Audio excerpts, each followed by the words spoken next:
Димка мчался по лесу так быстро, как никогда раньше. Конечно, он был бы рад бежать без оглядки, но ему приходилось оглядываться. Стая волков неуклонно приближалась. Может и не совсем стая, но 3 или 4 он точно видел. 2 огромных волка обходили его справа и слева. Ружья у парнишки с собой не было, но на счастливую случайность он заприметил большое дерево. Добежав до него и не помня себя от страха, он быстро забрался на него. Волки прыгали, пытаясь достать свою добычу, но лазить по деревьям они не умеют. Димка сидел на ветке и смотрел вниз. Была зима, и сидеть без движения становилось очень зябко. Дул сильный ветер, и паренек едва удерживался на ветке. Все время застывали руки. Рукавички Димка потерял, когда бежал от волков. Их действительно было 4. Они ходили внизу, поглядывали наверх и не собирались покидать свой обед. Кажется, волки прекрасно понимали, что рано или поздно человек упадет с дерева. Димка понимал, что спасти его может только чудо. Кричать и звать на помощь было практически бесполезно.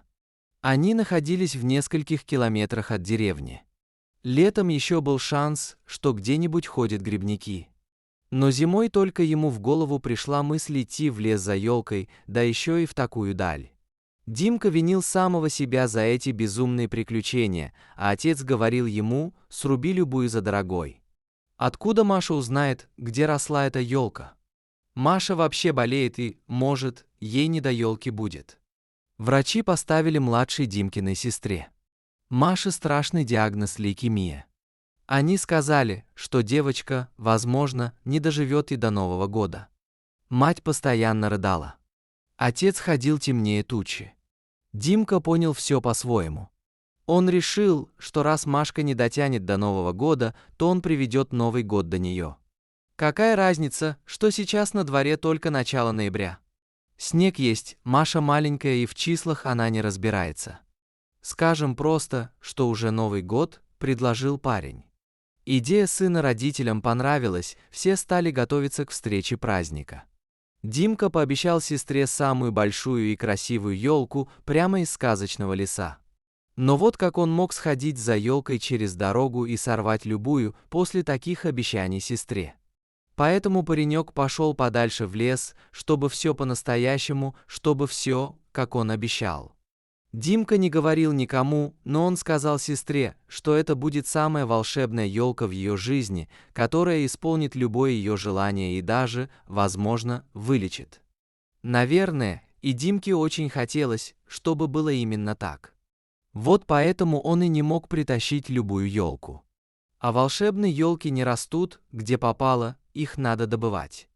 И вот теперь он сидит на ветке, еще и топор потерял. Тут внизу что-то началось, хищники, которые стерегли его, начали рычать. Из леса к ним подкрадывались другие волки, это была явно соперничающая стая. Стало ясно, что сейчас будет драка за добычу, то есть за него. Началась смертельная схватка. Недавно прибывших волков было больше, и они были сильнее. Та 4, что загнала Димку сюда, скуля, ретировалась. Из последних сил паренек держался на ветке. Руку он уже не чувствовал. Последнее, что видел Димка, это был белоснежный волк, который гордо вышел из чащи, задрал голову и издал грозный вой. Равновесие было уже совсем не удержать, да и парень не хотел уже сопротивляться. Он закрыл глаза и упал с дерева, закрывая глаза. Димка видел только белоснежную морду перед собой. Боли не было. Странно, решил он, почему я не чувствую, как волки меня едят. Наверное, я так замерз, что просто не чувствую, как они меня жуют. Димка ощутил тепло и странный звериный запах. С большим усилием он открыл глаза.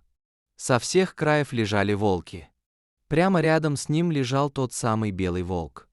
Димке показалось, что это волчица. Она посмотрела на парня, облизала ему лицо и встала. Тут же за ней встали и остальные волки. Димка представить не мог, за какие заслуги эти животные согревали его своим теплом и не дали ему умереть. Когда волки ушли, Димка смог встать. Все тело болело, но он мог двигаться.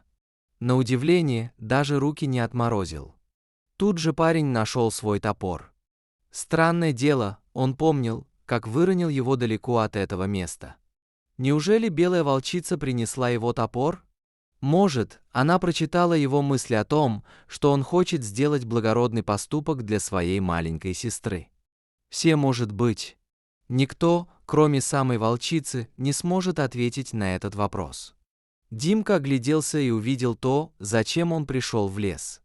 Роскошная ель стояла неподалеку, как раз такая, как он себе представлял. Вот обрадуется Машка. Паренек срубил лесную красавицу и пошел домой. По дороге он представлял разговор с отцом по поводу того, где он пропадал всю эту ночь. Новогодний праздник в начале ноября удался на славу. Елка блистала огоньками, мама разложила под ней всякие подарки в красивые обертки. Когда папа на руках принес Машу в комнату, она просто ахнула. Девочка долго смотрела на такое новогоднее чудо. Соседа переодели в Деда Мороза. Он отнесся с пониманием к ситуации. В деревне все знали, что у них дочка тяжело больна. Маша радовалась всему происходящему. Она даже постояла немного у елки и прошла с Дедом Морозом вокруг нее. Все в этот день было для девочки. На утро следующего дня девочка проснулась с розовым румянцем на щеках. Она сама спрыгнула с кроватки и побежала к брату в комнату. «Димка, твоя елка и правда волшебная. Посмотри, как я выздоровела!» Кричала она на весь дом. Родители ничего не могли понять. Они не могли поверить своим глазам. То ли вера Димки в свои обещания, то ли вера Маши в чудесную елку брата свершили чудо. Может быть, Димка действительно нашел единственную в мире волшебную елку, а может быть, тут поработала белая волчица. Маша стремительно шла на поправку. Врачи сказали, что кризис миновал и сейчас наступит период ремиссии. У детей такое бывает. Организм детей может преподнести сюрпризы. Дети способны перебороть даже самые тяжелые формы болезни. Иногда достаточно просто положительных эмоций, чтобы запустить механизм восстановления. Прошло несколько лет. Маша пошла в 1 класс. Вся семья радовалась совершившемуся чуду. Но вдруг неожиданно девочке стало плохо прямо в школе. Увезли на скорой. Димка бросил все, схватил топор и побежал в лес за новой спасительной елкой. Елку он не нашел. Зато обнаружил ту самую белоснежную волчицу. Она попала в беду. Лапа застряла в капкане. В тот момент Димка все понял. Эта волчица была своего рода талисманом его сестры. Зверь посмотрел в глаза человека, которого спас несколько лет назад. Пришло время возвращать долги. Димка осторожно освободил ее лапу. Она лизнула его в лицо и скрылась в чаще, больше они не виделись. Вернувшись домой, Димка узнал, что Маша стала лучше. Утром она чудесным образом выздоровела. Больше болезнь к ней не возвращалась. Маша закончила школу и уже вышла замуж. На удивление всей семьи, кроме Димки, Маша родила девочку с совершенно белыми волосами. Несмотря на то, что у Димки тоже была своя семья, он всю жизнь опекал и оберегал сестренку, беспокоясь о ее здоровье. В сарае у него всегда был наточенный топор, чтобы, случись что плохое с сестрой, бежать в лес за волшебной елкой.